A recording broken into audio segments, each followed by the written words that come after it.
buffer making the trip to Seattle, but you know, he might want to consider switching to the decaf latte. The officials, Dick Bavetta, Steve Javie, and Hugh Evans. A reminder that the Sonics and the Bulls are well aware of. Only two teams in the history of the NBA have been able to come back from an 0-2 deficit. Bill's Portland team did it in 1977 over the Philadelphia 76ers. Boston did it in 1969 against the Los Angeles Lakers. Seattle's got to have a great start today to give these fans some hope and keep them cheering. Plus, they have to attack and execute on the offensive end, fight through the fatigue. And the Bulls say they are ready for this emotional onslaught from this crowd. They know the Bulls, that is, cannot ease into this ballgame. Seattle is starting to gain some confidence. It is Irvin Johnson and Luke Longley on the opening tip and taken by the Bulls. Tony Kukoc in the starting lineup for Ron Hoffer, as Ahmad mentioned, because of the left knee bothering Hoffer, but he is expected to see action. Jordan going at Hawkins to the fadeaway. Rodman missed the tip. Longley missed. And Payton came up with the loose ball. So the Sonics to the offense for the first time, and it is Jordan guarding Payton. Shrimp made by Kukoc. Backs him in and feeds to Kemp. Rodman with the rebound. Dennis coming off the 20-rebound performance in Game 2. Longley. Well, Chicago had missed its last 12 shots. That figure dating back to game number 2. And Luke Longley scores for the Bulls. Longley knocked it away. And a foul is called. Well, Luke Longley got off to such a terrific start in Game 1. A lot of it was because Irvin Johnson was looking to help other people out. Here, a terrific defensive play by Longley to first strip and then hold his position against Shawn Kemp. And a bad pass, so the Sonics give it right back. Shawn Kemp jumping in the air to pass. Cardinal sin in basketball. I don't see what Luke Longley did to deserve that foul. He stood totally still. Here is Kukoc. Well, Michael Jordan had a little chat with Tony Kukoc during the course of Game 2 and felt that he was a bit on the passive side. You recall he was tentative, held back and taking shots. And again, the ball to the Bulls, a traveling violation.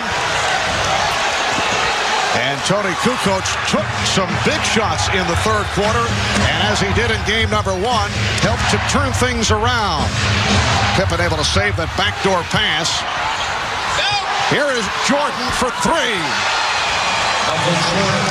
The Bulls continue their terrific ball movement, and I like the fact that Michael Jordan is guarding Gary Payton here. He is not going to let Gary Payton get off.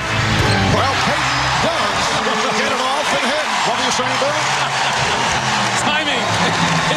In your face, Walton. You're next. Bulls 7 and the Sonics 2. The Bulls able to get off to the quick start. Jordan setting up Longley. Yes. Talking to the Bulls prior to tonight's game, they're all concerned about the energy lift that this crowd would provide Seattle. Well, they took care of that with the fast start. Well, Chicago looked sluggish and slow of foot in Game 2. Much quicker here to start Game 3. Sam Perkins getting set to come on. Early substitution. George Karl not giving anybody a chance to play as Jordan will drain this 3. You can just see, as Ahmad was pointing out, the focus, the determination, and the fact that he's guarding Gary Payton. Trap got the step. Open shot for Perkins. And it's Rodman with the rebound. George Karl yanks Irvin Johnson, who did nothing right or nothing wrong, but in a couple minutes, what do you expect? And then they give Sam Perkins a shot too early. Here comes Shrimp. Hawkins.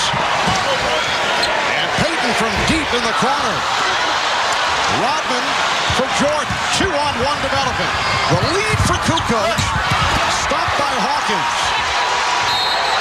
And a jump ball. Good play by Hershey Hawkins. Hugh Evans called a jump ball, but the outside official, Dick Bavetta, has called a foul on Hawkins. Well, Michael Jordan and Tony Kukoc continue to have a little bit of discussion. I think Michael was disappointed that Tony could not catch and finish on that lob, but he didn't have his steps right. His timing was off, so all he had to do is he made sure he kept possession of the basketball. That was the smart thing. Pippen got the step and puts home the putback. It's always funny because a great player. Oh, they're going to call a foul on Rodman in the transition game. Or not a foul, excuse me. Now they do indicate a foul call. It is on Rodman, and a timeout is taken with 8:29 remaining in the first quarter. The Bulls with an 11-2 advantage. Although the Bulls won Game 2 on Friday night in Chicago, Michael Jordan was not pleased with his own play or with the play of his teammates, and we talked about that earlier with Michael. Well, I thought we were not preparing ourselves appropriately for the games mentally. I think Phil and the coaching staff have done a heck of a job in trying to get us prepared for the game strategically, but I think what we have to do is consume all that and then go out there and execute it properly. And we got to have the right mental preparation to do such. And I felt we were, because at home, taking things a little bit for granted, a little lightly, and it showed in the first half. Well, it has not appeared to be the case here at the start. Gary Payton has come out firing away. You just saw that air ball from deep in the right-hand corner. He's taken lots of shots, but those shots have got to go in. Seattle 0 for 3 from behind the line, continuing a disturbing trend as Jordan making that statement game,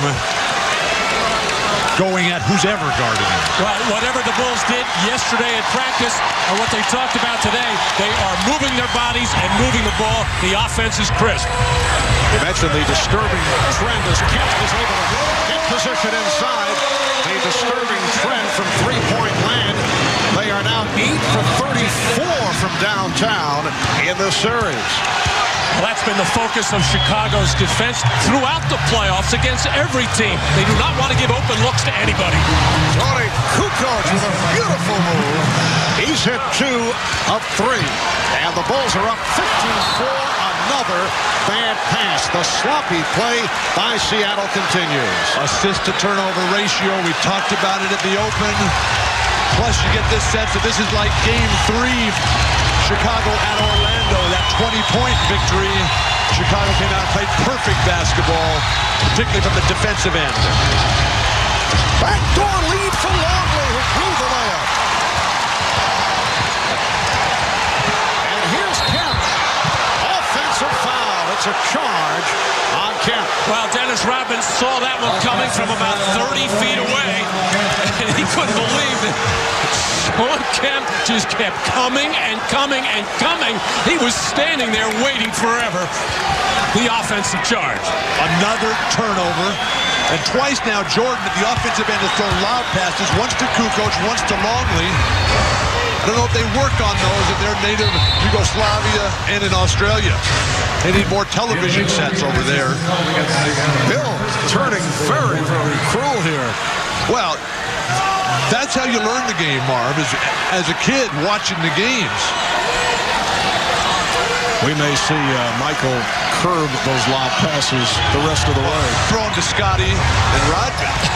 Illegal defense was just called for the first time against Seattle. Here's Kukoc for 3.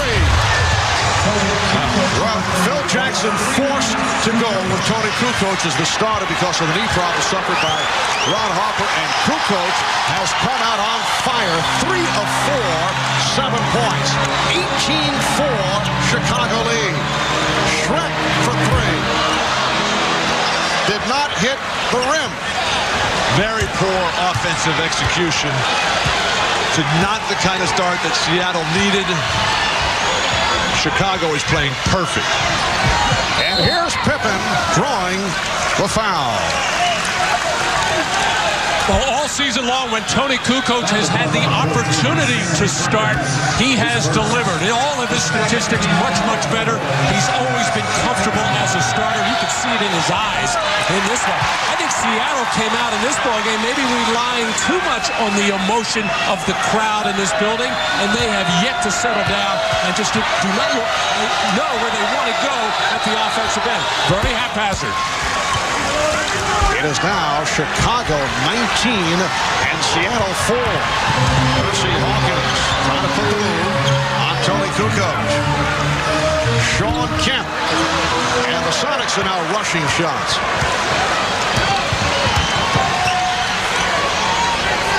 Longley with the pick. Oh, beautiful pass. And the Bulls showing their usual superb ball movement. Jordan. The tip by Pippen. What an effort to get to the ball. Marv, Chicago's tipping a lot with great positioning, but they bring those down and just try to go up with them again rather than very difficult tips, which aren't falling right now. Well, the crowd wanted a foul. Percy Hawkins challenging Luke Longley. It will be Seattle ball, 17 on the shot clock. Shrimp. I thought the Sonics had a notion early in this game. They wanted to go at Kukoc with strength. They went a couple of times. Detlef didn't take the shot, but there's a mismatch there. They looked at the tape of the game the other day. Tony Kukoc has trouble guarding anybody. Longley. Try to bank it. Kemp on the rebound. Hawkins. 3-on-1. Payt for Perkins. Nicely done. And that gets the crowd going. The Bulls with a 19-8 lead. Delay of game warning with the Sonics batting the ball away following this. The 3-on-1 set up by Michael Jordan, gambling just over midcourt, going for the steal, and Tony Kukoc had to feel like Custer there. And the Bulls call for time. 4:50 remaining in the first quarter.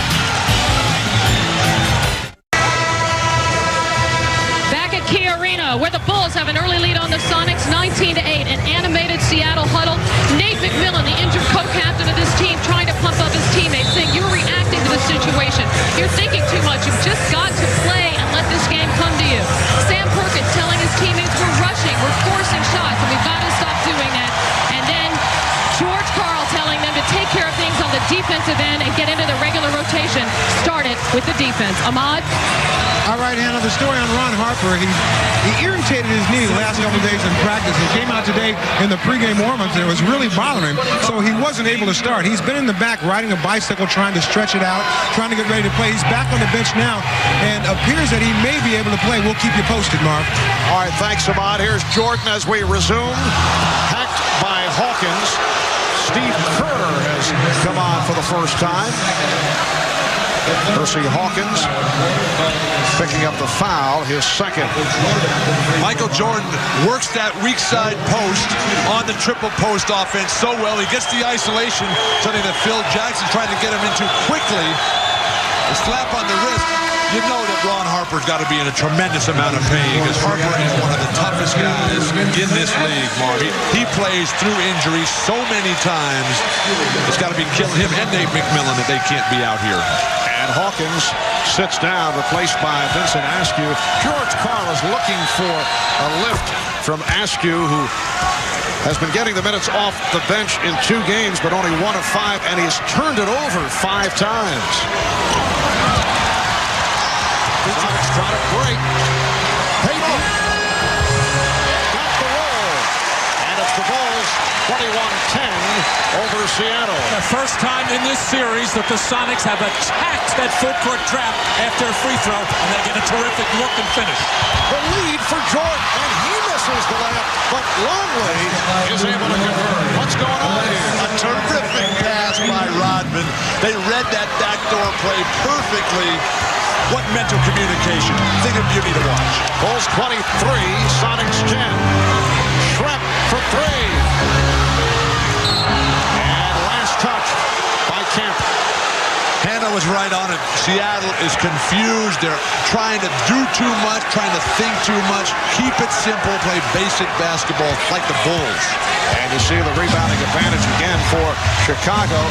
We are seeing the best spurt of basketball that the Bulls have shown over the first 2 games and a quarter. Here's Longley getting inside. Nice move by Luke Longley, and the Bulls now lead 25-10. It has not been impressive for the Bulls, although they did win the first 2 games. Steve Kerr said the other day the Bulls have actually played only 3.5 good games in the entire playoffs. It's nice that they set such a high standard for themselves. That's one of the reasons they've dominated basketball this year. Kemp able to save it. Shot clock is rolled down to 3. Down to 1. And it is a 24-second violation. What a defensive sequence by the Bulls. But Seattle's forwards and the offensive end are really giving them nothing. These are their creative forces, Kemp and Detlef Schrempf. These guys are jumping in the air to throw wild passes, not making good, strong, authoritative moves to the hoop. 3 minutes to go in this first quarter. Here's Kerr from way downtown. His shooting has been off in the serve. Well, Steve has been unable to make him from the new three-point line. He's moved further back. Feels he can maybe get his touch again. Perkins off the head fake. Sam Perkins with a strong move. Bulls 25. And the Sonics 12. Longley unable to control Perkins. Perkins is left-handed, Luke. Jordan, yes. 9 points for Jordan. He's hit 3 of 7. Not seeing many stops at the other end of the court as Chicago goes to the offense. They have been scoring at will in this first quarter. It's a classic example of just what great offense does to a very good defense, one of the top-rated defenses in the NBA, Seattle this year. And a 3 for Jordan. That gives him 12. Bulls lead 30-12. Now the Chicago Bulls respect the defense of Seattle. I think that's why they came out. They knew they would be tough in this building. That's why they have come out. They spaced the floor beautifully and passing the ball and making their shots to a team. The steal by Jordan, leading to the breakaway by Pippen. Oh, the Bulls are just eating up the Sonics in this opening quarter with a minute 35 remaining. It's the Bulls 32 and the Sonics 12. 22nd timeout called by Seattle. Michael Jordan hits the three-point shot and then comes right back on the defensive end. On the advancement of Seattle's offensive possession, the look-away pass and Scotty off to the races. And you have to wonder if Chicago was just toying with Seattle back in the Windy City.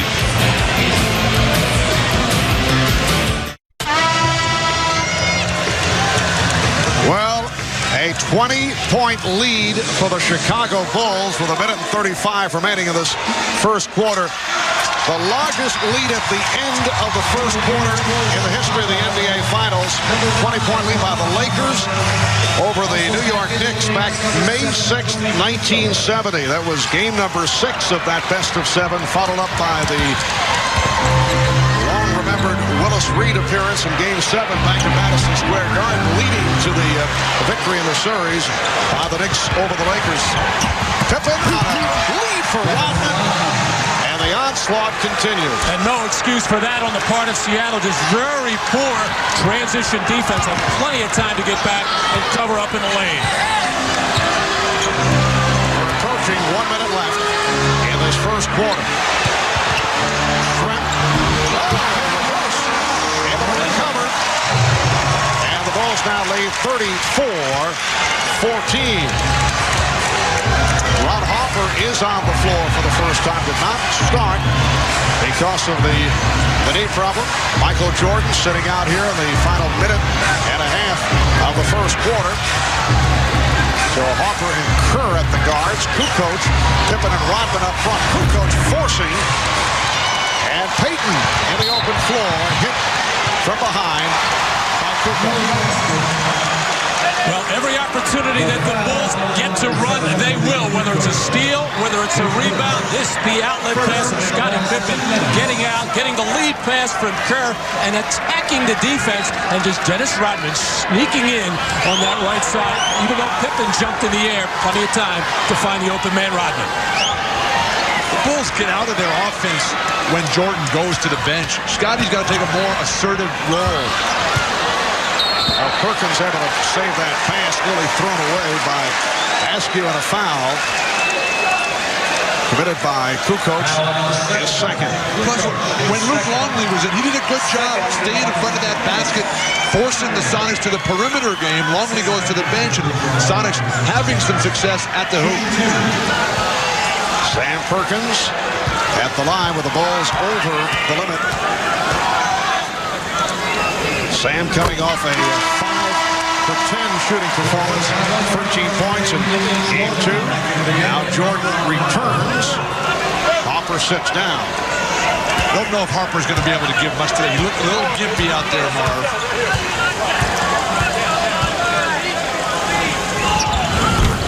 16 seconds remaining in the quarter. 18-point Chicago lead. And the Bulls holding for a final shot. Down to 5. Jordan putting moves on Askew. 1 second remaining. Well, Askew played him well. So the Chicago Bulls in command after 1. They are up 34-16. Tony Kukoc providing a lift in the starting lineup at 3 of 5, 7 points, 12 for Michael Jordan. We'll be back in Seattle right after these messages.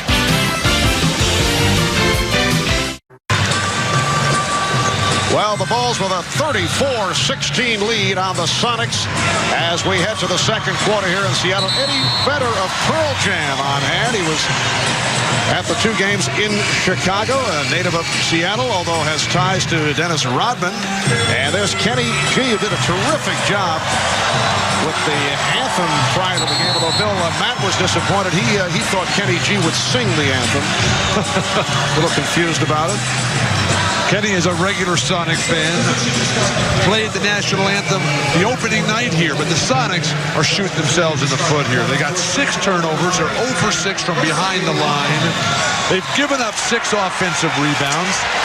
They're down 18 points. Well, George Karl was telling us on Showtime that he thinks it's mental, not physical. It may be a bit of both here in the first half. Well, the Bulls have brought their A game in that first quarter. And it's now Chicago 34 and Seattle 18. Bill Wennington on the floor for the first time.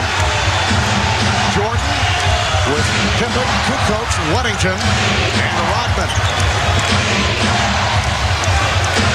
Shot clock at 6. Jordan got the step, rejected by Kemp. Shawn Kemp came over and made the block. Jordan is very frustrated. Just 2 seconds on the shot clock. He is playing so well. His teammates, Kukoc, not keeping up with Michael Jordan today, and he's frustrated about it. Jordan will it count?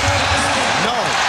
24-second violation. Well, Dick Pavetta, the trail official, having a look at this, but so difficult to hear. You see the shot clock on the left part of your screen. Very, very close. Michael Jordan, in his inner ear, he felt it was good. But, Bill, you have gotten the matchup that you have wanted so far in this series. Payton and Jordan finally matched up. And that was the first turnover committed by the Bulls. Foul on Wennington. I just don't understand why Seattle waits for game 3 to get it going. Or till you get behind by 16. Absolutely. Payton, Askew, Hawkins, Perkins, and Kemp on the floor for George Karl. Here's Payton for 3. They cannot hit the 3-point shot. They have missed their last 14 from three-point range. And that one didn't have a chance. It didn't look good at all. Weddington run into by Askew. And right away now, Michael realized that he is being defended by Payton. He is just going to run to the low blocks on either side and try to be the post man in this triangle offense and try to get inside as much as possible. Not that Payton is much smaller, but Jordan's certainly stronger than Gary Payton inside. And you recall they got involved in a heated exchange during the fourth quarter on Friday night. Jordan said it was just conversation. He said he can't get in my head. I'm pretty sure he's not going to let me get in his head. Jordan said to this point, that is a standoff. Coach. Oh, what a move by Jordan, but not able to hit. Just watching Jordan and getting in up close to his face and seeing the defensive effort.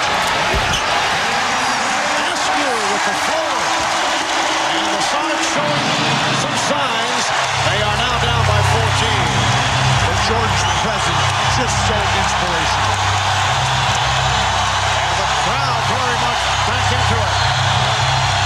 Hugh Evans calls the foul on Gary Payton. 8-0 run by Seattle. And right away, Michael wanting to take that weak side post position against Payton, and Payton battles hard. This is why he is the defensive player of the year, and really, that was not a foul. That was just good, hard, tough post defense. If that were two big men, they wouldn't have blown the whistle. And the battle continues between Jordan and Payton. Jordan turned it over. Picked off by Hawkins, who was blocked by Pippen for the foul on Scottie Pippen. And Michael is forcing things a little bit right now. He wants to take it to Gary Payton in every opportunity. Timeout taken by Phil Jackson. 2:04 gone by in the second. We welcome you back to the Pacific Northwest as you look at Dennis Rodman, who a moment ago was hit with a technical foul for what is termed unsportsmanlike conduct. Well, I should say Dennis Rodman giving the two-hand disgusted wave towards referee Steve Javy. And that is automatic. We saw it in game one with Joe Crawford. As soon as you put those two hands up and wave in that fashion, you don't even have to say anything. That's an automatic technical. And Dennis is trying to explain to Coach Phil Jackson, I didn't do anything, Coach. Absolutely nothing. There's no way you can show up the referee. Dennis clearly at fault there. Percy Hawkins converting on the technical. Once again, Dennis Rodman called for an early technical foul. Back in game one, that led to the Frank Burkowski-Dennis Rodman controversy. And Burkowski has not been a factor since. George Karl refused to give him a chance to play. And Burkowski can be a positive contributor for this Sonic team. Well, the Bulls have led by as many as 22. Payton with the back-in move on Randy Brown, who just came on following the timeout. Brown extending the knee and was called for the foul. So a 9-0 run by the Sonics. A good move by Phil Jackson, though, to get Brown in there to watch Payton for a while. I think he sensed that Michael Jordan was trying to do too many different things once Michael will settle down a little bit. Here's the double on Kemp. Jumping to pass. Askew, as a result, lost it. A host of turnovers in this first half by Seattle. The Bulls have missed their last 5 field goal attempts. Pippen getting the good position. Got clock at 6.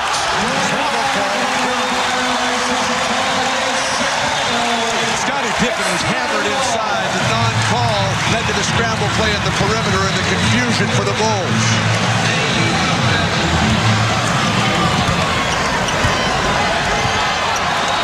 Payton again working on Brown.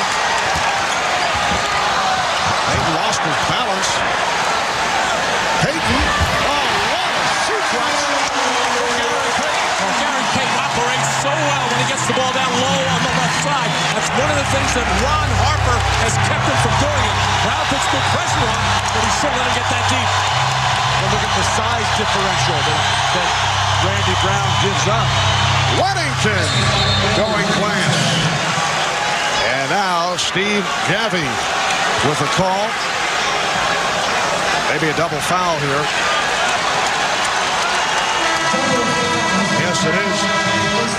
A double. It's on Kemp. And Rodman. And Rodman getting a break there, and Shawn Kemp can't believe anything was called against him. He was just boxing out, a push and a shove from Dennis Rodman, and very quickly, Michael Jordan got right into the face of Dennis Rodman and told him, cool it right now. You've already got the one technical, and this was very close here. On the weak side, Rodman and Kemp battling for position. And you see there, Rodman clearly the instigator. Kemp just trying to hold his arm up and box out Rodman. And now Shawn Kemp has 2 fouls when he was not involved in that play at all, and he has to go to the bench. Rodman also sits down after collecting his second. Shrimp for Askew. And it's a chop. Offensive foul. Vincent Askew trying to make things happen. His offense off, although he's not noted as an offensive player, but with the injury suffered by Nate McMillan, they're looking for a bit more from Askew. Marv, Askew is pump faking that 3-point shot. He hadn't even taken one. That pump fake doesn't work. Make another swing pass rather than try to create off an ineffective pump fake as Kukoc is in the lineup.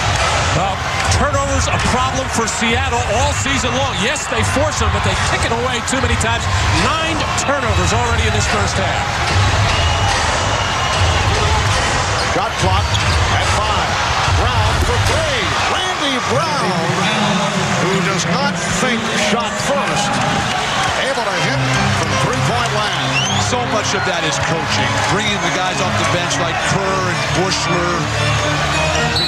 They make so much of the Chicago bench, but really, these are all guys who nobody really wanted.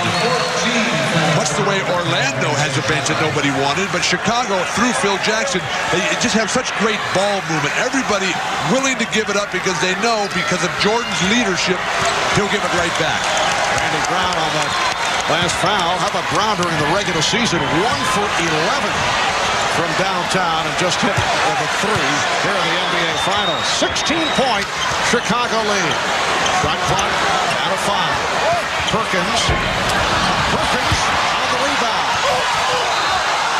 And the officials check with each other. The ruling last touch by Brown of the Bulls. Phil Jackson up the sideline arguing for a double dribble on Sam Perkins, but it was not an intentional dribble, the first bobble of the ball. George Karl wants a timeout. 7:09 remaining in this first half.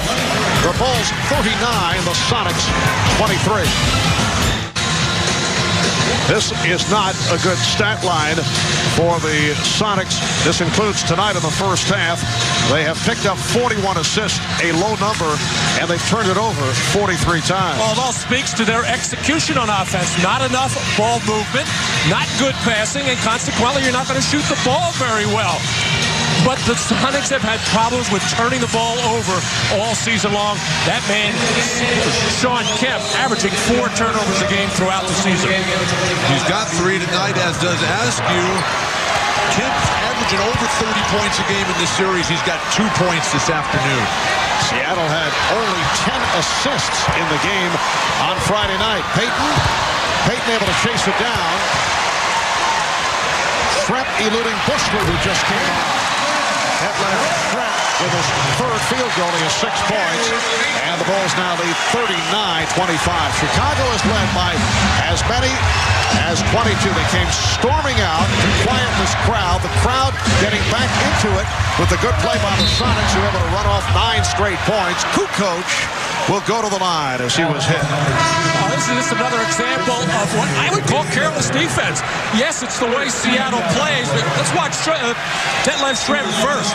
Having to shake off the challenge shot there. Got a good look at the basket, as Detlef Schrempf is going to have to do a lot more of that. But the other end, ball goes inside to Luke Longley, and Gary Payt just gambles and comes over and double teams, and then leaves his other defenders out of sorts underneath the basket. You just can't do that. Chicago is the best offensive team in basketball this year by the numbers. but they stick with their patterns. You always sense, well, we know this is coming because they're going to post up a guy, they're going to flash off. Seattle, it's too much of a scramble. Off the pressure defense, a foul on Bushra. Bulls over the foul limit. 6.5 minutes remaining in this first half. You see Frank Burkowski getting set to check in. Dennis Rodman has been sitting it out, as has Shawn Kemp after they picked up the double foul. Kemp is now back on the floor. Shawn Kemp very quiet in this first half. 1 of 3 from the field. So Burkowski checks in, and here's his good friend Dennis Rodman getting set to return. Now the courage of Phil Jackson right now. With Dennis Rodman already 1 technical, a couple of personal fouls. A volatile situation could develop, but I think Phil trying to show Dennis that he trusts him.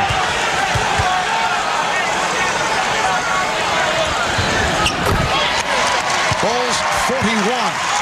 And the Sonics 27. Coaches have to show trust in their players. That's why Phil Jackson is the coach of the year and the best coach in the NBA today. Phil, are you on the take here? Not that I would disagree with that, but you and pushing Phil right. Look what he does with this team. I mean, Luke Longley, nobody wanted him. Steve Kerr, nobody wanted here. Randy Brown, Bushler. He's taken all these guys. They learn from Jordan. They learn from Pippen. And they get an unbelievable team here that thinks basketball as a unit. Oh, I'm not disputing it, but I think this is about the 5th time it's been mentioned. And I wouldn't say that nobody wanted the players that you mentioned. It's just that they found their niche with this particular ball club. Luke Longley with a nice move as Rodman and Burkowski became entangled. Luke Longley with a terrific start. 5 of 8 from the field. 10 points. Bulls lead by 16. Schrepp for 3. And Rodman with the rebound. So the Sonics 0 for the last 15 from three-point range. Jordan got caught. Oh, Michael Jordan with a couple of miscues here in the first half. Oh, nice pass from Payt. Detlef Schrempf with 10. And Chicago's lead is now 14. More and more plays like that will get Seattle right back into this game and into this series.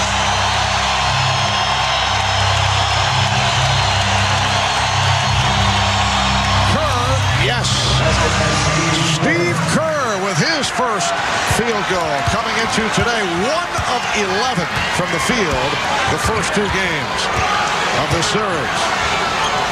And coming off a superb shooting performance against Orlando. Detlef Schrempf, a different player here in the first half. He's manhandling Judd Bushler right now in the low post, but Detlef Schrempf can do that to various sizes and shapes of players. Timeout taken by the Bulls. 4:45 remaining in the first half. The Bulls by 14. Thank you, Bob. And the Bulls have been able to do it despite the fact that Michael Jordan only 4 of 12 from the field, and he has missed his last 4. He's also turned it over uncharacteristically on 2 occasions. They double up on Jordan. Kukoc. And back comes Payton. His eye off the pass, looking for the shot. Mark, Gary Payton has a careless habit of giving up that ball in transition on the flow in the mid-court area. I think that's a bad mistake. Pippen is blocked, and then stripped. Burkowski, but with the strip, but threw it away. Now single coverage with Hawkins on Jordan. He goes right at him, and is fouled. And you mentioned Jordan's performance, Mark, but it was his start that set the tempo, that got him out to that 20-point lead, and they've just been sort of hanging on right now, just sort of trying to keep the status quo, maybe get to halftime with a good solid lead and then come out in the third and just really hammer down again. That seems to be Michael Jordan and the Bulls' approach today. Well, Michael had his free throw shooting problems in game 2, just 10 for 16. And he is well aware that every time that he drives to the basket, there is going to be some kind of a hard foul. Talking to him before the game, I asked if it was borderline of some of these maybe flagrant fouls. He said no. He said they are clean, hard fouls, and we expect them. We got to be ready to take them. We saw John Sally check in. So Sally with Longley and Kukoc up front, Pippen and Jordan in the backcourt. 16-point Chicago lead. Shawn Kemp, who has been quiet, facing the double team. Here is Shrimp. Burkowski. And knocked out of bounds. And a foul call on Burkowski.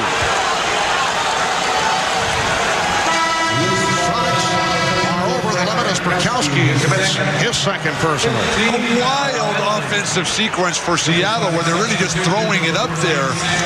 They need to get better shots. You drive in there, you draw the defense, and then you kick out to somebody who's standing at the foul line or the three-point line. Burkowski unable to get it going. And Burkowski sitting down.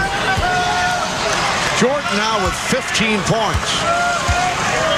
The Bulls 48 and the Sonics 31. And this game 3 of the best of 7 NBA Final Series. Game 4 here in Seattle Wednesday night. 9 o'clock start Eastern Time, 6 out on the West Coast. 3.5 remaining in the first half. Sally on Perkins. Kemp around Longley and fouled by Longley. Well, Shawn Kemp is so confident when he goes into a one-on-one situation against Luke Longley, whether it's close to the basket, whether it's on the perimeter. He knows he can put the ball on the deck and get in there and create some contact from Luke Longley, and that was just a careless foul by Luke as he reached in. Shawn Kemp with just 1 field goal, 1 of 3 at the line. Kemp has been the offense for the Sonics' first 2 games, 29 points. In game 2, he had 32 points. In game 1, Longley sitting down after picking up his second foul, leads with 10 points. So the Bulls with a 49-33 lead. Marv Rodman's been in and out of the lineup so much tonight, almost like on a yo-yo there. Impossible for him to get a rhythm for the ball on the boards. Kukoc able to save it. Pippen resets. Shot clock down to 4. And it will be Seattle back in possession. Well, if you're George Karl, you're just hoping in these last 3 minutes that you can close this gap, get us around 10 or 12, so you have something positive to talk about during halftime. Back comes Kukoc.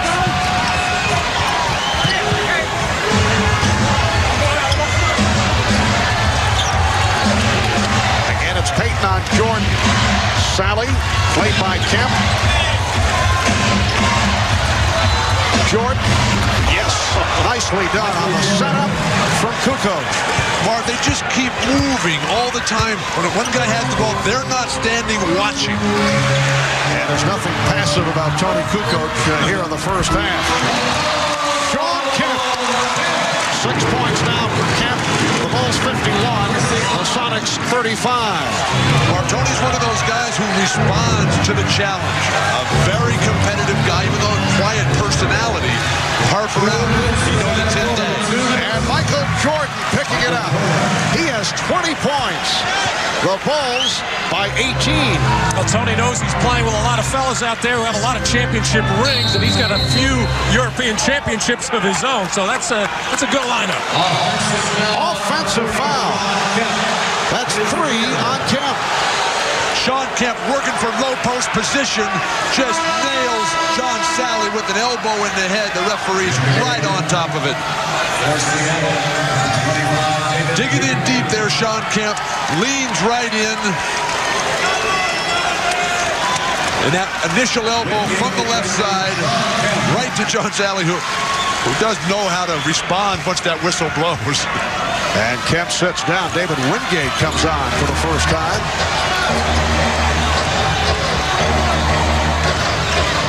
Jordan being guarded by Wingate. Shoots over him. Yes. Oh, Michael is on fire now. 23 for Jordan. Three-pointer for Michael Jordan. And it is now a 21-point lead for the Bulls. They have led by as many as 22.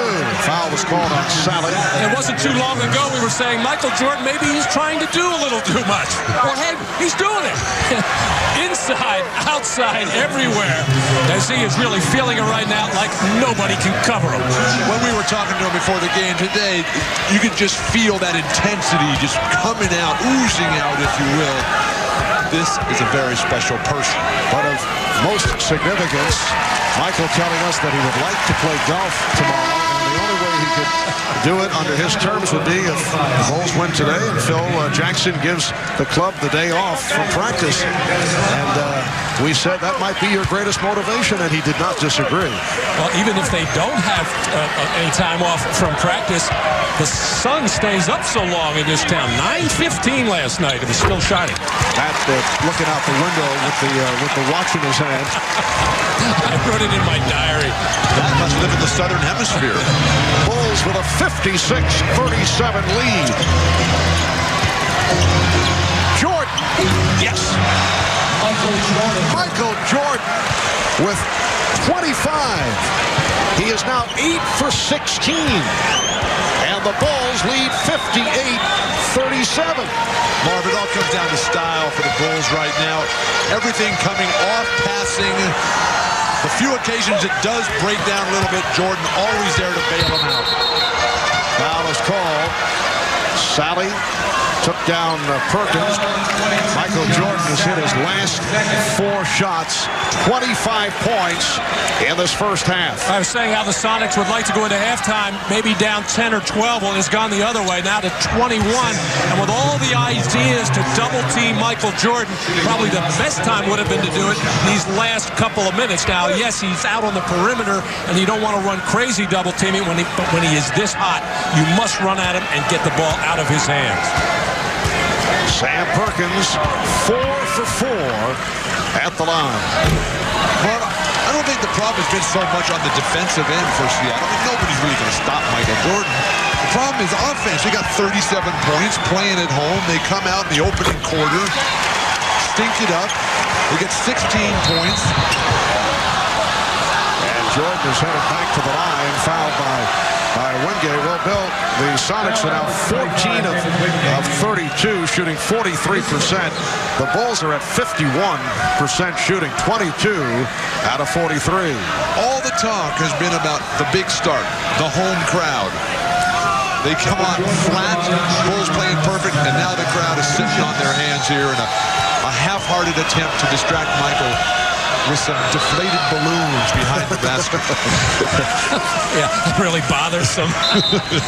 A 20-second timeout is called by Those 12 turnovers by Seattle, many of them forced by the Chicago Bulls defense, something they do very, very well. Some of those turnovers of the careless variety. We are down to 50 seconds remaining in this first half.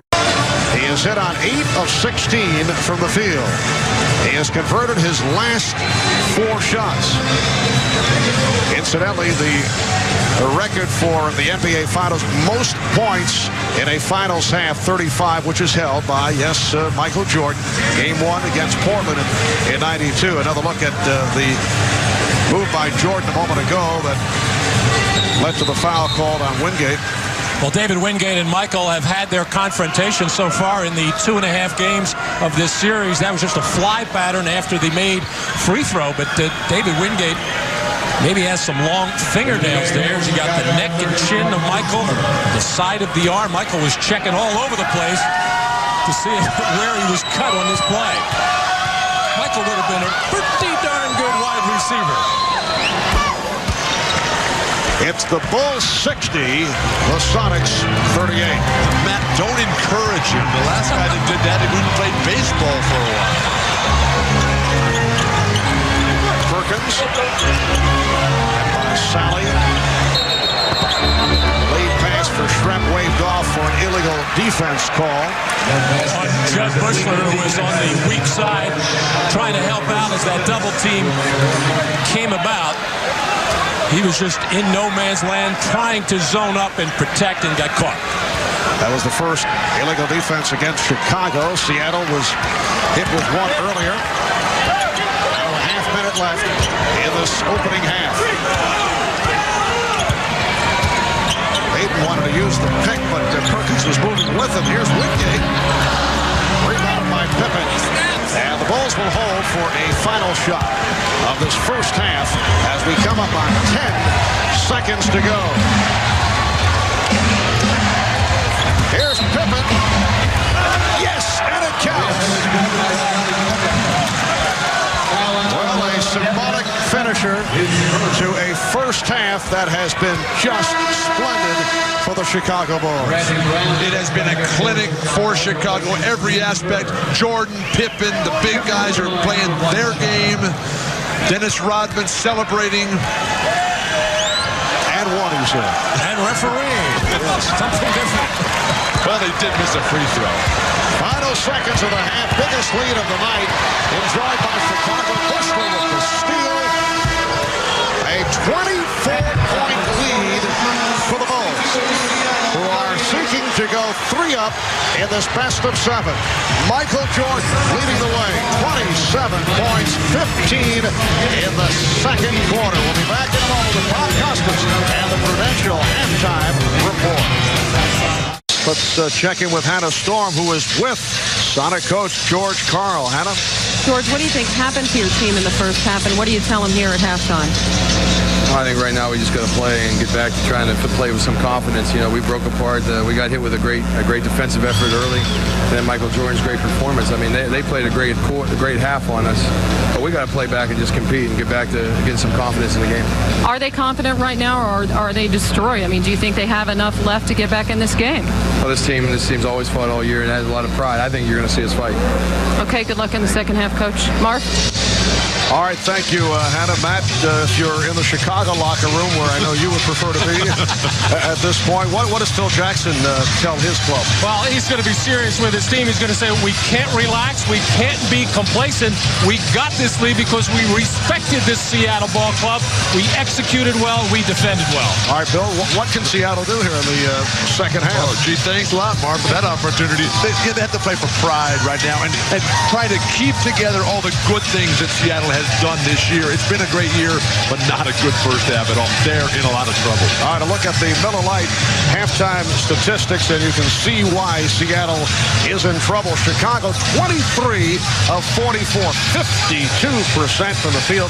Seattle at 14 of 33, and Michael Jordan with 27 on 8 of 16 shooting. 3-point field goal. Chicago 5 of 8. Seattle in the midst of a drought right throughout the series from 3-point territory. 0 for 8 tonight, and Payton just 8 points in the first half. We'll be back in Seattle in a moment. The Key Arena, which has been kept relatively quiet in this first half by this commanding Chicago lead. Let's check in with Ahmad Rashad. Ahmad? All right, thanks, Mark. Excuse me, Dick. I'm trying to do a reporting. Phil Jackson, unlike in Game 2, didn't have much to say to his team at halftime, but he did say that the second half will mean nothing if they can't pick up where they left off in the first half. Also, to be wary of Seattle coming out and pressing. Marv? Oh, that official Dick Pavetta is such a wacky guy, isn't he? He'll do anything for on-camera time. Seattle starting Frank Brakowski in the second half, not going with Irvin Johnson, who's been the starter. Maybe Frank Brakowski can give him something from a perimeter as the Sonics really struggle from downtown. Longley comes out, followed by Brakowski. Shot clock is down to 2. Here is Longley. Longley with 12 points, and the Bulls now lead 64-38. Marv, remember what Michael was telling us before the game about how he was lecturing Luke about when you get popped in the eye like that, take those 5 stitches. You got to come out and show him that you're not going to allow that to happen anymore. Longley's done it with his game today. Took an inadvertent elbow from Shawn Kemp. And actually wanted to leave and you play through it, you stay on the floor. But of course, with the blood dripping down, he was forced to leave. And Jordan was upset because he felt that Longley was just too low-key about taking that shot. And that is another Seattle turnover. It is turnover number 13. And Michael Jordan slipped and fell into one of our cameramen on that last play and just went over to make sure that he was all right as Michael went hard to the floor. That was a terrible pass by Gary Payt. Well behind Frank Brakowski on the dead run. Kukoc from 3. Longley tried to punch it on the back tap, but carried out of bounds. Well, Michael Jordan with that, what has now become the patented get up in the air fadeaway shot, just kept fading all the way back and all over our NBC cameraman. Crowd trying to urge on the Sonics. Kemp fouled by Longley. That's 3 on Luke Longley. No team in the history of the NBA Finals has ever come back from more than 21 down at the half to win. The Sonics trailing by 24 at halftime.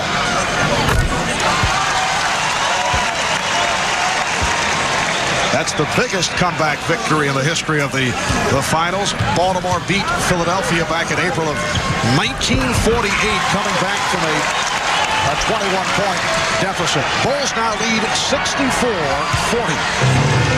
Sorry, I don't have anything more to give you on that Baltimore-Philly game in 48 hard. Well, I know Matt can fill us in on that one. Freddie Scolari in the backcourt for the Baltimore Bullets. I knew that. Did you coach him too? Very good. Good defense by the Sonics. Pippen. And it's a 24-second violation of the basket and knockdown.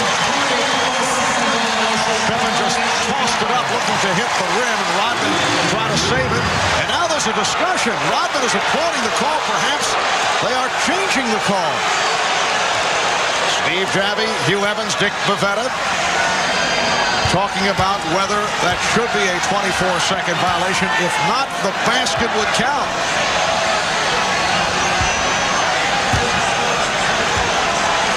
So tough because they have to visualize the replay in their mind. Of course, not allowed to use television replays. There is no 24-second violation because the ball hits the ring. We get the ruling. Here's another look at it. Has the ball. The whistle blows and it goes clean. Yes, it did graze the rim. So the basket does not count, but they'll see how they reset the clock. They'll put some time back up. Well, they'd have to give them a full 24 because the ball did hit the rim. And a good ruling by the officials as the shot clock sounded and the whistle blew. Just everybody basically stopped other than the alert Dennis Rodman. And there again was Shawn Kemp unable to keep Dennis Rodman off the board. Hannah was talking about that's what they did all day yesterday in practice. Interesting how they wait until before game 3 to realize you have to block Dennis Rodman off. Kowski trying to tie up Longley. Jordan rebounded by Brakowski, and he nearly threw it away. Hawkins eluding Jordan, who picks up the foul. That is his first. I've always loved it, Marv, when these great players like Jordan and Barkley and Bird and Magic, who are so involved in every play, and finally, midway through the second half, there's their first foul. Kowski just running wild. 3 for Hersey Hawkins. Well, Dennis made a bit more out of it, though, as he went to the floor.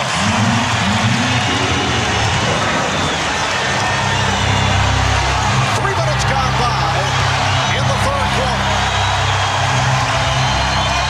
Bulls by 21. They double up on Jordan and he threw it away. Oh, that's the kind of pressure defense that was so successful for Seattle in the Utah series. Here, Dennis Rodman and Brakowski getting all tangled up. And Dennis, with a flop there, just taking a little bump from Brakowski. I don't know, a forearm to the throat. Hawkins is fouled. Chicago has to be careful because Seattle has come out as the aggressors in this half. Now we'll get the crowd back into it. Once that crowd gets going, it is impossible to get them back in their seats. Chicago, not really a single good play in the opening 3.5 minutes of the third. Foul on Pippen. Percy Hawkins this evening. That is only his 5th point. Here's Steve Kerr replacing Tony Kukoc.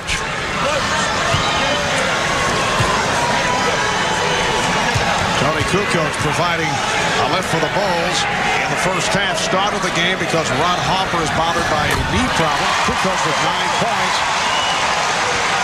So the Bulls now lead 64-45, pressure by the Sonics. And Longley is able to bring it across. One of the reasons for Kerr is that he is expert against the trapping, pressing defenses that Seattle's going to throw on the rest of this game. Longley. And Jordan able to keep it alive at 24 for the Bulls. Jordan fouled. Rakowski with the reps on Michael Jordan. Frank Rakowski involved, picking up his 3rd personal. And Rakowski and Rodman having some extracurricular talk there. Michael Jordan once again quickly getting over to Rodman and pulling him away. Well, the crowd here in Seattle very much back into it, with the Sonics chipping away but still trailing by 19. Travel.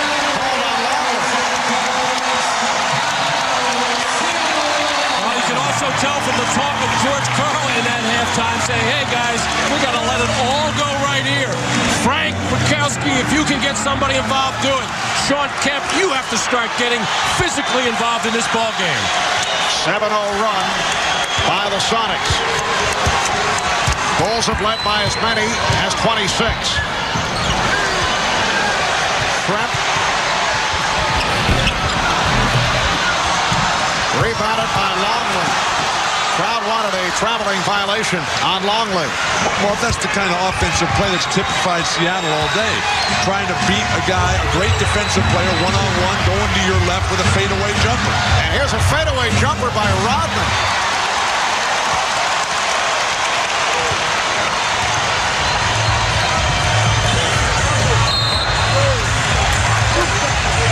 It is a 3-second violation call on Shawn Kemp. This is the kind of Seattle defense that I think everybody in this building, and I know we expected at the start of this game. Very physical, very grabby, clutchy, and just get into the chest and into the face of the Chicago Bulls. The Bulls never let them get into that early in the first quarter. Yes, the Sonics swarming defensively here in the third. And they cut into that Bulls lead. Again a whistle, 3 seconds. The call by Steve Jabbing over the weak side. Probably could have called something else there as Rodman and Rakowski get all tangled up. And then the 3-second violation.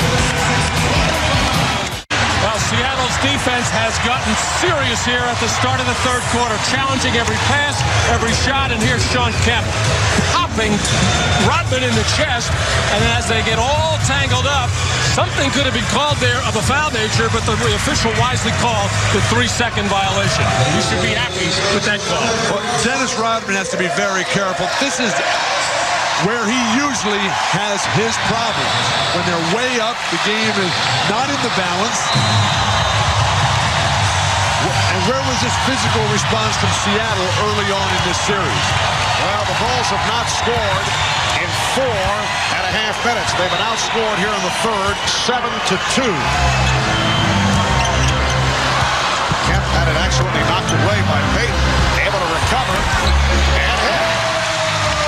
The Bulls 64 and the Sonics 47, 6.5 remaining in the third quarter. Bulls in this third quarter turned it over 3 times, only 1 of 7 from the field. Making 1 of the last 8. So difficult for a team with a huge lead to come out with that edge and that sharpness very dangerous for Chicago as they're in danger of losing this entire lead. All right, Pippen with the rebound on the Shrep miss. Well, the Bulls with a magnificent first half, probably their best of the playoff run. Rodman able to keep it alive, and I lost it. Payt with the steal. Hawkins for three. They just cannot hit from downtown, and it leads to this. A fast break bucket by Jordan. And George Karl has been saying, if we don't make threes, we cannot win. What a beautiful play by Steve Kerr to start that 2-on-1 break. Kemp with the spin move, but had nowhere to go. Brikowski for three, and he is able to hit. A three-pointer for Brikowski. And the Bulls now lead 66-50. So Seattle 2 of 12 from downtown. That's Brikowski's offensive game. Feed off the penetration, spot up at the line. What a pass, Jordan. Longley. Tied up by Kemp. Shawn Kemp with a brilliant defensive play. Well, Luke Longley wisely keep moving, find the open area as Jordan is double teamed, and then Luke Longley trying to do the right thing, take it strong in the basket, but just unable to finish that play off against the bigger, stronger, quicker Seattle defenders.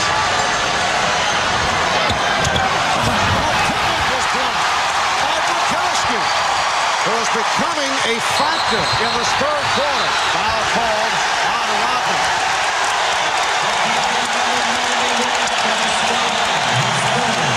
That's three on Rodman. And the Bulls now with 4:53 to go in this third quarter, leading by 16. A look at the block by Brikowski. Way too casual by Pippen. Brikowski showing the skills that he has. Spot-up shooter, good interior, rugged defender.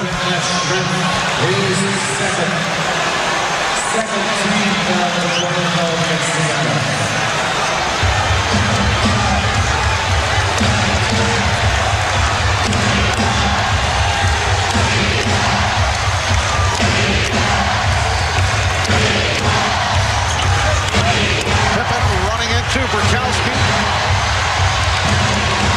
Nice ball movement. Good coach. Off the mark on a three-point attempt. Here comes Payt.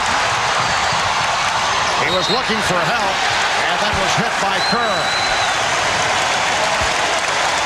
For the Bulls, their 5th team foul. Chicago has done nothing in this third quarter. They've come out, they've scored a total of 4 points. They're all standing around thinking that it's over. Now Seattle is just surging, roaring. The crowd is behind them. This is when they play their best, when their backs are against the wall, as they certainly are. Well, Tony Kukoc took that last jump shot deep in the left corner, felt he was hit on the wrist and arm, and then turned to the official begging for the call. If he had alertly followed his own miss, he would have probably got the rebound, and all of his teammates remind him, don't worry about non-calls, keep playing. The Sonics have outscored the Bulls 14-4 on the first. It's down to a 14-point lead. Kemp knocked it out of bounds. Nice catch by Cindy Crawford in the front row. And there's Cindy getting herself involved in the game. Wearing the Dennis Rodman hat. Timeout has been called with 4:18 remaining in the third. The Bulls only 2 of 13 from the field in this third quarter. Well, the NBA and NBC Sports have teamed up and created the official website for the NBA Finals at finals.com. Game previews, player bios, video highlights, the latest news on the Bulls and the Sonics. Plus, during our NBC broadcast of the Finals, fans around the globe can interact with our very own cybercaster, Steve Snapper Jones. Busy at work, as you can see. He'll be online with commentary and answering fan questions during the course of the game. Check out the official website of the NBA at NBC Sports at finals.com. 4:15 remaining in this third quarter, and the Bulls now appear to be the team that is rattled. They throw it away, giving the Sonics another opportunity. A Chicago Bulls team that has gone 2 of 13 from the field. They've been outscored 14-4 here in the third, which has usually been their quarter. That's the case in games 1 and 2. Perkins trying to dump it off, but Kemp able to step right into that passing lane. Marvin Mott was telling us in the last timeout that Phil Jackson's telling his team to weather the storm. They'll get tired eventually. The problem with that strategy is that these fans won't let them get tired. Ouch, what a wild and horrible shot. Here comes Payton. Hawkins. And he draws the foul. He was blocked. Now on Steve Kerr. So the Bulls have scored only 4 points in this third quarter. It's unbelievable with 3:33 remaining in the quarter. Fewest points in a quarter in the NBA Finals, 11. New York Knicks against the Los Angeles Lakers, April 30th, 1972. Well, the Bulls just have not done enough with their defense to create some fast break opportunities, and then when they have to walk the ball into the front court and try to run their triangle offense, the pressure defense of Seattle has just totally taken them out of the rhythm. Hersey Hawkins, 4 for 4 at the line. 8 points for Hawkins. David Whitley with a cameo coming on for Detlef Schrempf. And again, the crowd wild here at Key Arena. Kerr for 3. Bulls 68. The Sonics 54. Perfect execution of the set offense. Take the ball to one side, double down on the other for Steve Kerr. Kemp able to get inside. Shawn Kemp got off to the slow start. He has now become a factor. He has 12 points. And it's a very tough matchup. Kukoc trying to keep Kemp away from the basket. He can only hope to get it back on the offensive end. Chain of defense. Shot clock at 7. Pippen. Oh, beautiful move with a head fake on Hersey Hawkins. And Phil Jackson and the Chicago bench are wondering why Steve Kerr was not credited with a 3-point shot. Apparently they did wave it off. Called it a 2. Here's Wingate for 3. David Wingate from downtown. And the Bulls lead 71-59. Michael Jordan's got to get more assertive. He's got to start calling for that ball, waving his teammates away so he can get to the hoop. Shot clock at 6. Pippen. Here come the Sonics. Just under 2 minutes to go in the third.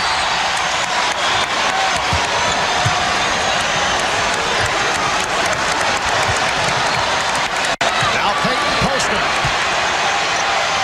Facing the double team. The steal by Pippen. Kukoc chased by Perkins.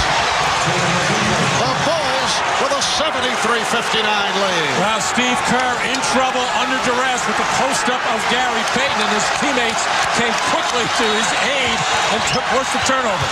Matt, you mentioned the Bulls defense not getting it done. They've upped it.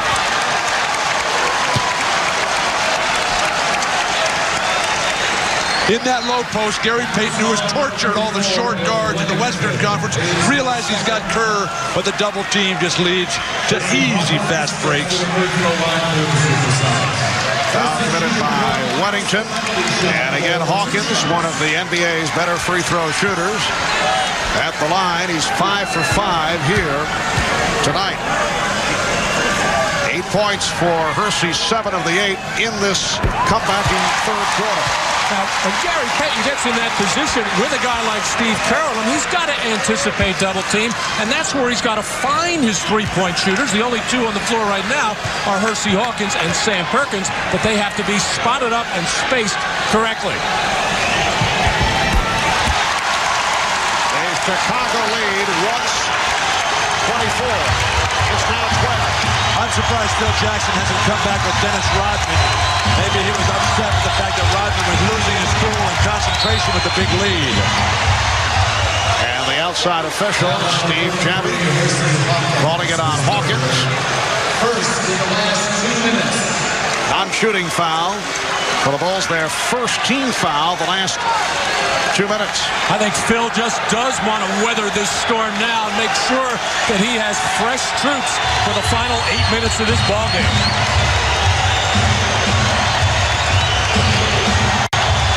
Kukoc watched by Kemp. Wingate is on Jordan.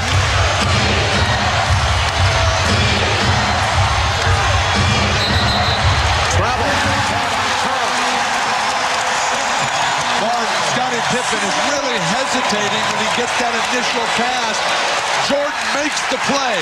They double team him, and when Scottie gets it, he's got to go right away with it. Don't stop and wait, but then you got to start all over again.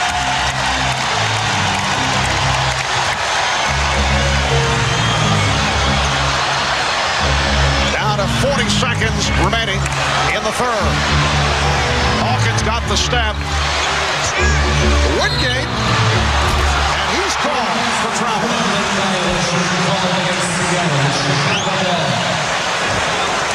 Mark, Seattle's right back in this game. Just down 12. The crowd is on the edge of their seats. You can just hear them, feel them breathing down on your necks here.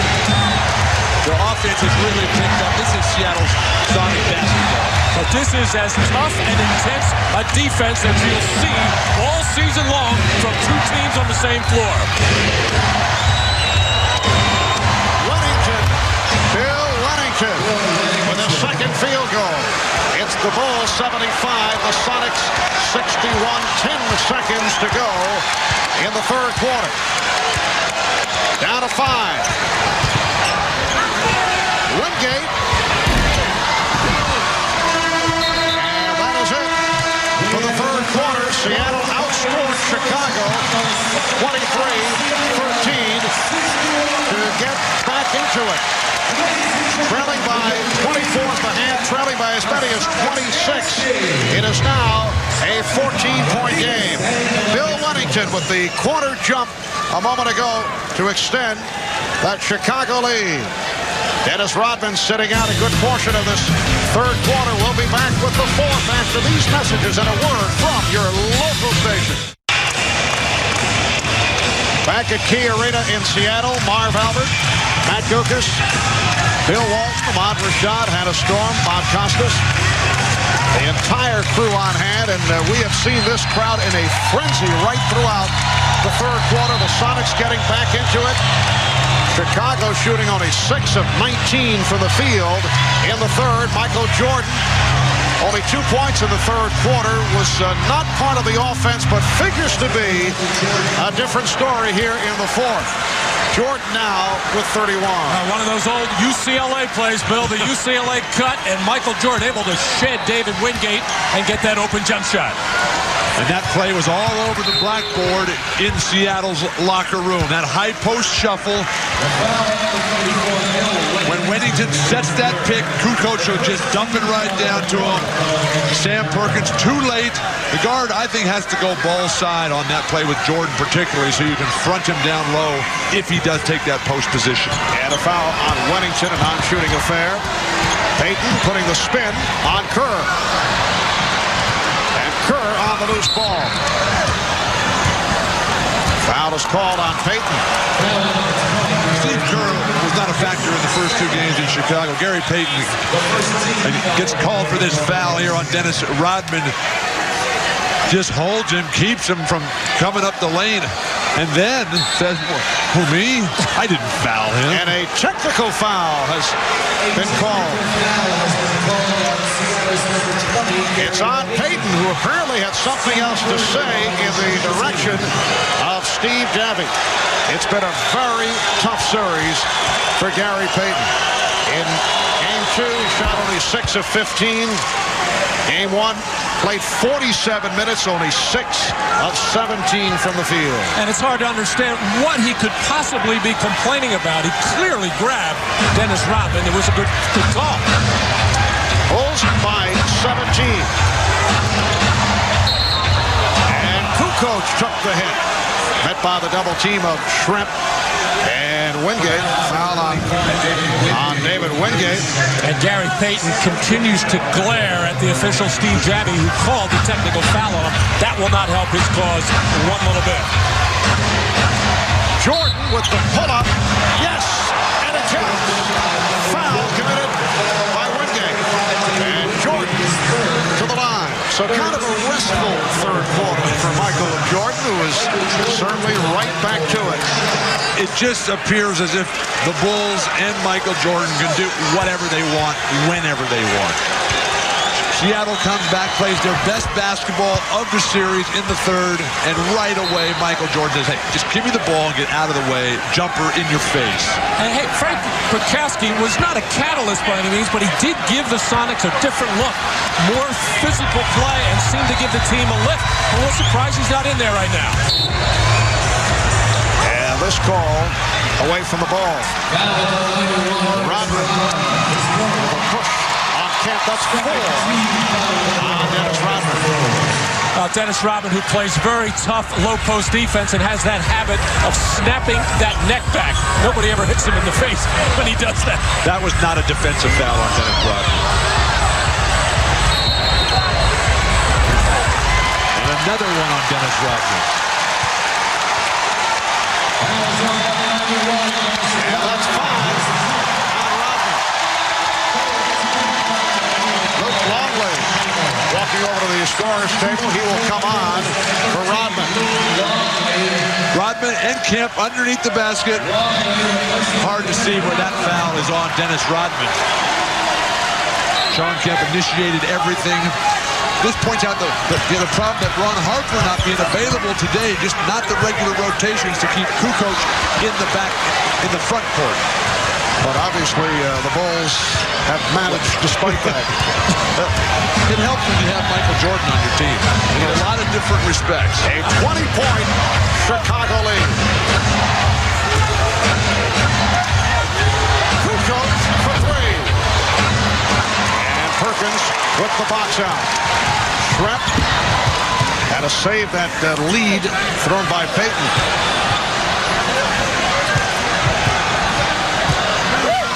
Here's Payton.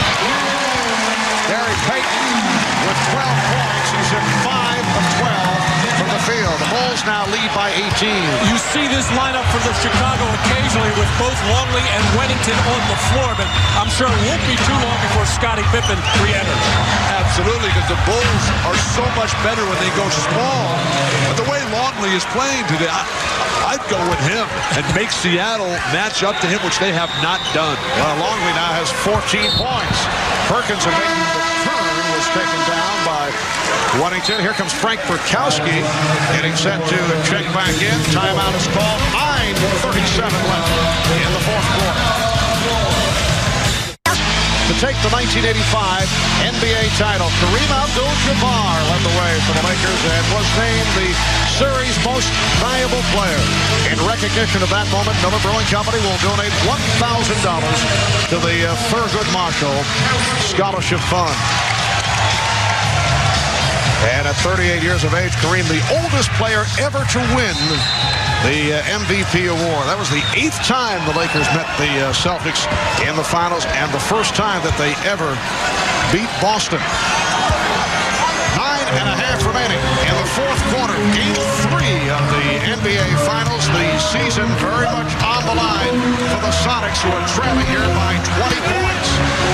The Bulls with a burst at the start to take the energy out of the crowd. Michael Jordan with a sensational first half. The Sonics able to get back into it in the third quarter. But the Bulls have come out strong here in the fourth. And a foul is called against Seattle. The high point man of the game is Michael Jordan. Jordan with 34 points. Shawn Kemp just picked up his 4th personal foul, and it will put Luke Longley at the line. Luke bouncing back very nicely here in Game 3. In Game 2, he had as many stitches as he did points and rebounds combined, 5. But he came out in this first quarter and really made a statement offensively, much as he did in Game 1. That's not a good day when your stitches outnumber your points and rebounds combined. But that play all set up by Tony Kukoc. Shawn Kemp has not shown an ability to contain him on the perimeter. Tony in Game 1 and 2 was critical at the decisive moments. That play again, setting it all up with penetration.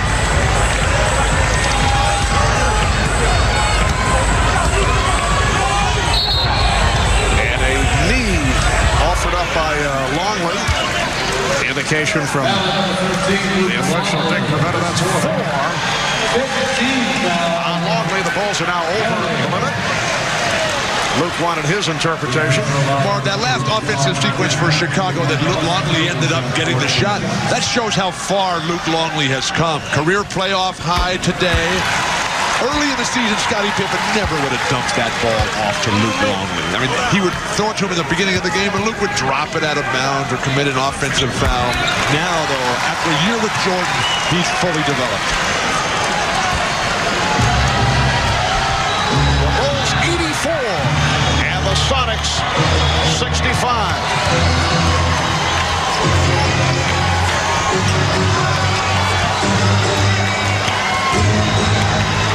Down to 5 on the 24. Pippen for 3 with 2 seconds remaining on the clock. And Pippen, as soon as he came off the bench with Rodman going out with 5 fouls, Scottie gets a big rebound, a couple of nice passes, and a huge 3. Scottie Pippen with 12 points. And Scottie has done it once again in a number of departments. 8 rebounds, 8 assists. Although he has not shot well at 5 for 14. Marv with the Bulls. Oh, Longley off the penetration again. Kemp can't keep him under control. George Karl needs another timeout. What a game for Luke Longley. 17 points for the product of Australia. 7:55 to go in the 4th quarter. And the Bulls now lead 89-65. That's Pippen from 3-point range with the shot clock running down. We'll be back at the Key Arena in a moment.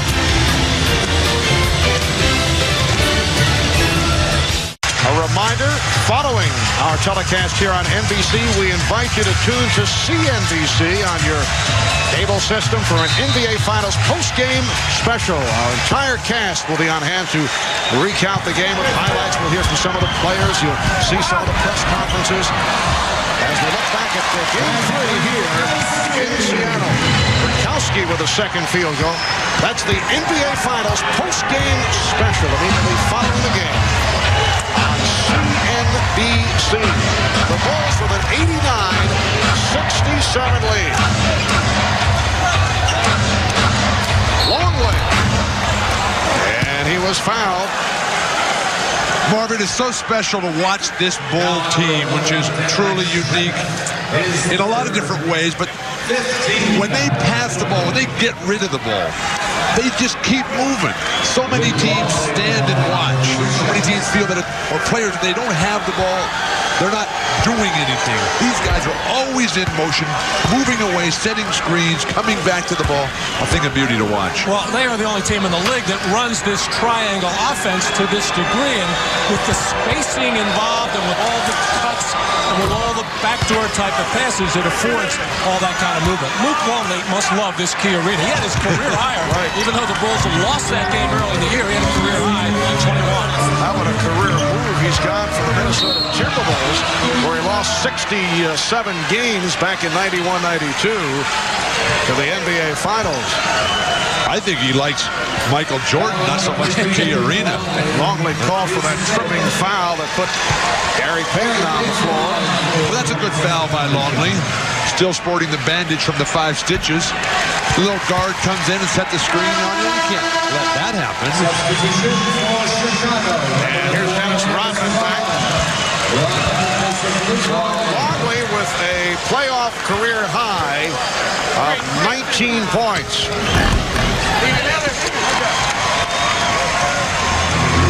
This game being seen worldwide, but you know they're enjoying it in Luke's native land of Australia, a member of the 1988-1992 Australian Olympic teams.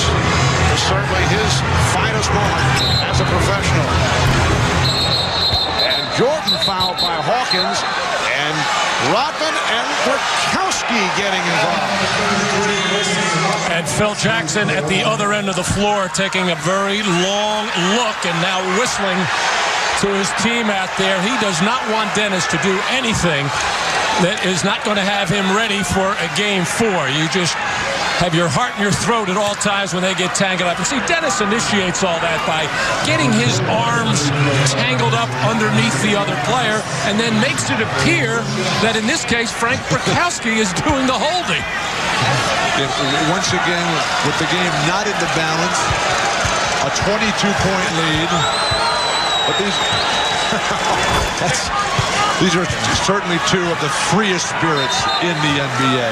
We don't need any sort of altercation here that would take away from this beautiful exhibition of basketball today by the Chicago Bulls. Now, would this be considered taunting? I was just going to say, why is that not taunting? Just a look and almost baiting Frank Burkowski to do something. Dennis has to settle down, play basketball, go play golf with Michael Jordan tomorrow and get ready for game 4. But if you can't stand there at attention and look at somebody with a blank expression on your face, what are you allowed to do? I think that was a bit more than right.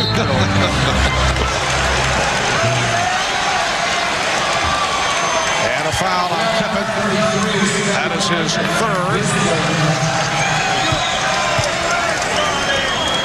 Bulls are over the foul limit.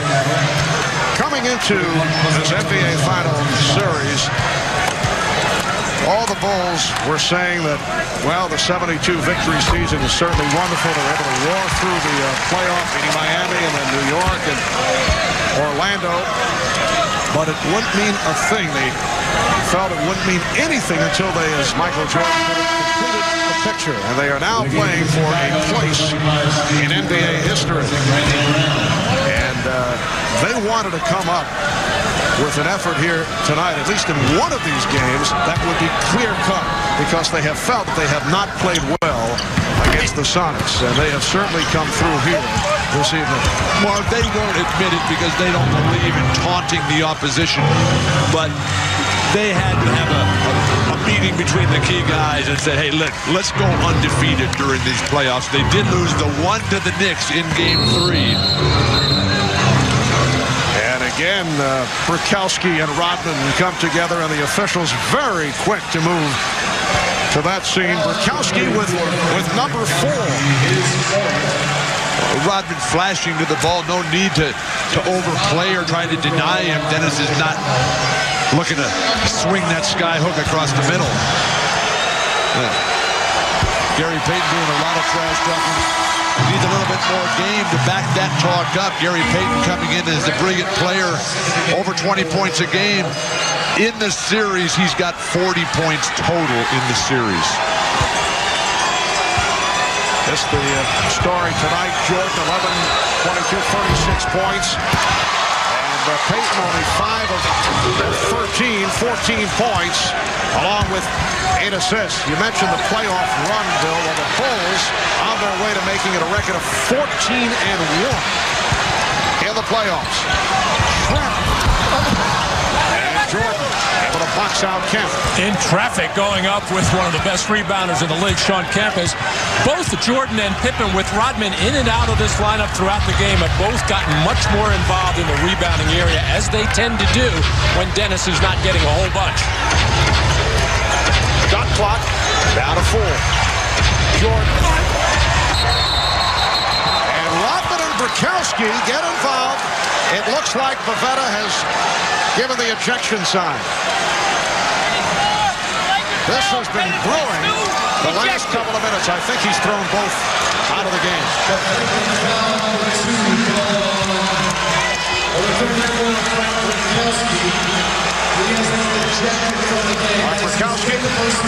ejected. Flagrant foul 2. I thought Payt indicated that both were tossed. Let's see. Well, this has been brewing ever since these two have gotten on the floor there, as this time Burkowski does get that forearm and elbow right into the Adam's apple of Dennis Rodman. But George Karl, who was ridiculing Rodman for all the things that he was getting away with after Game 1, had nothing but praise for Dennis Rodman after Game 2. I think we're going to hear more ridiculing after this one. Dick Payt gave a succession of thumbs, but apparently he was making it clear that it was Burkowski who was gone, and Rodman remains, and now he and Kemp are having words. Very difficult for George Karl to ridicule the starting power forward, leading rebounder in the series when you're down 3-0. 5:45 remaining in the fourth quarter. Phil Jackson should do this game a favor, maybe take Rodman out. Rodman and Kemp coming together, and Kemp picks up number 5. On the other hand, Phil Jackson may be enjoying the fact that Dennis Rodman has gotten into the heads of the Seattle players. And Michael Jordan just came over giving us a look as if to say he's kind of amused by it, but what's going on here? And Phil Jackson just peeking up at the clock again, wishing this thing would end without getting any further incident from Dennis Rodman. Phil Jackson, I'm sure, has already started thinking about Wednesday, and he knows he'll want to have Dennis Rodman on the floor. Dennis is quick to point out that he has not thrown a punch in 10 years in this league. Bulls 96, and the Sonics 70 in a blowout.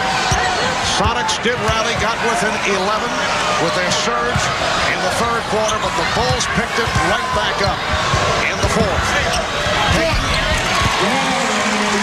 We're coming up on 5 minutes remaining in the fourth quarter. Again, Mark, a nice play by Gary Payt, but just one guy involved. Dribble up the whole way, get in the post. Everybody else standing around watching for Seattle. Here's 3 men involved, and then come back to the weak side. Foul.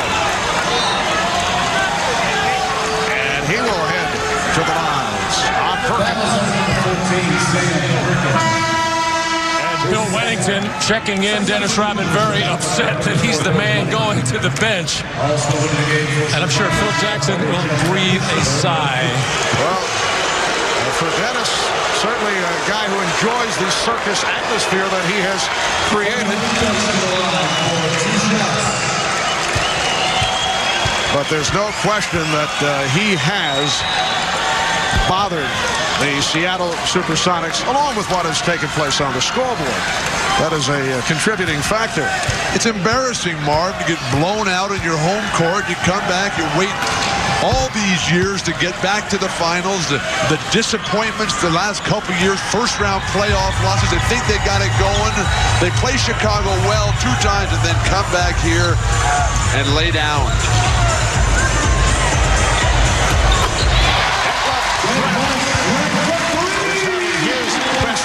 This series very quiet in games 1 and 2, 16 for Trent, and the Bulls now lead 98-75. The last time the Bulls were here in Seattle was back on November the 26th, and the Sonics beat the Bulls in a come-from-behind effort.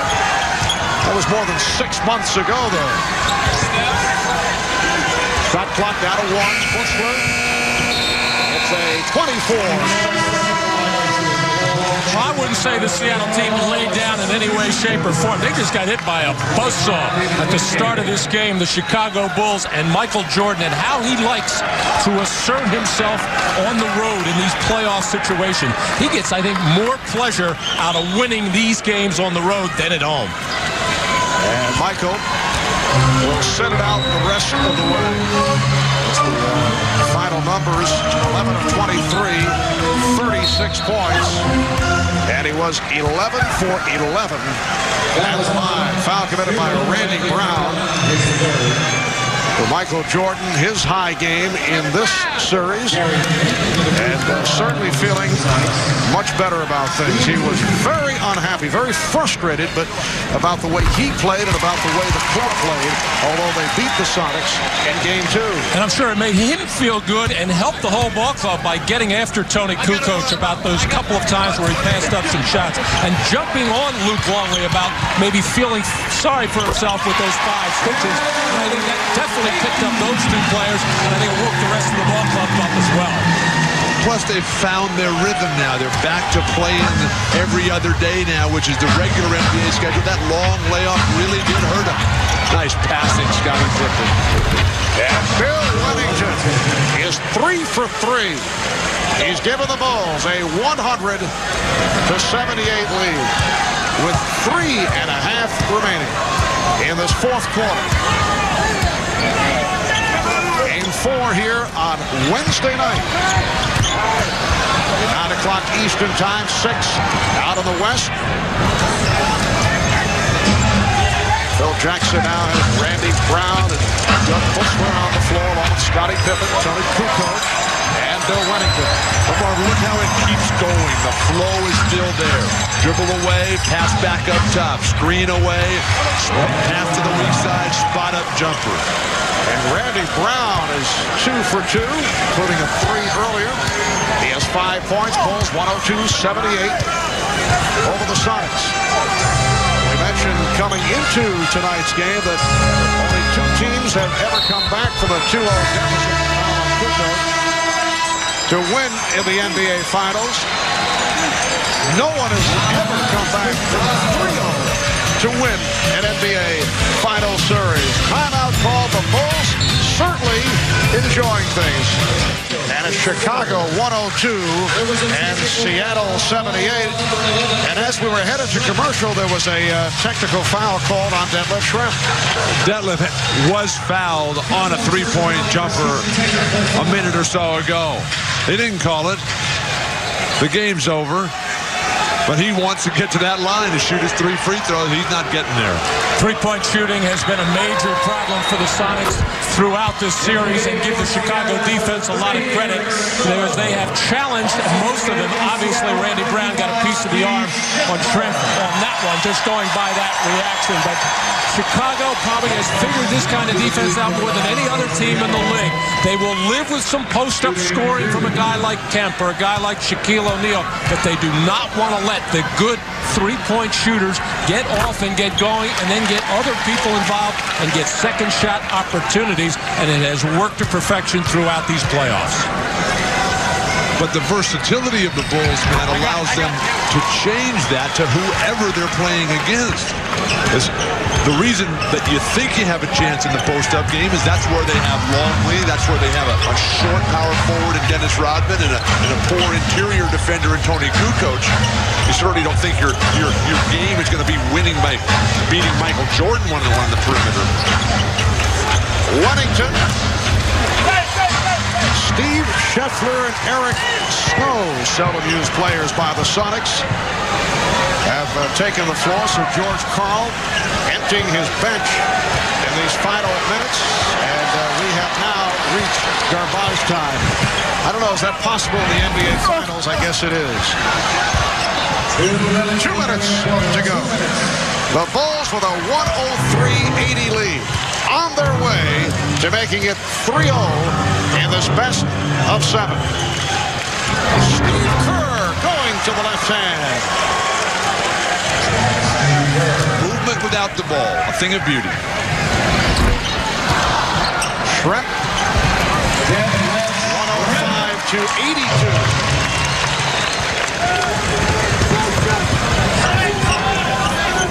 And we're down to a minute and a half to go. This crowd is filing out.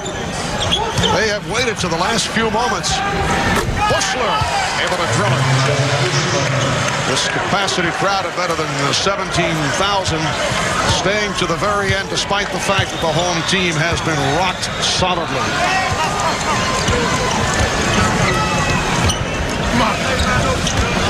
Hawkins on the fake. Percy Hawkins with 12. Detlef Schrempf leading the Sonics with 20. Gary Payton with 19, but these numbers are just cosmetic. The Sonics working their way back into it in the third quarters. They came within 11, but the Bulls were able to accelerate once again and recaptured the big lead. Bushler to the line, fouled by Eric Snow, the rookie from Michigan State. Well, it has been a roller coaster ride for these Seattle fans over the last 3 years. The getting knocked out in the first round, the last couple, and then looking like they had that Utah series well in hand, losing Game 5 here at Key Arena, getting blown out at Salt Lake in Game 6, and then barely hanging on to win Game 7. So this crowd has been tantalized and teased. Here's Brown, fouled. Hit by Snow, and Randy Brown will go to the line. And again, the questions will surface regarding that man, George Karl, who certainly has not been happy about his contract situation. George Karl did have his contract extended for next year. Would like to have that long-term extension. Of course, Phil Jackson, his contract up at the end of this season. No extension there yet. Now to a half minute remaining in the fourth quarter. 108 to 84. Wingate.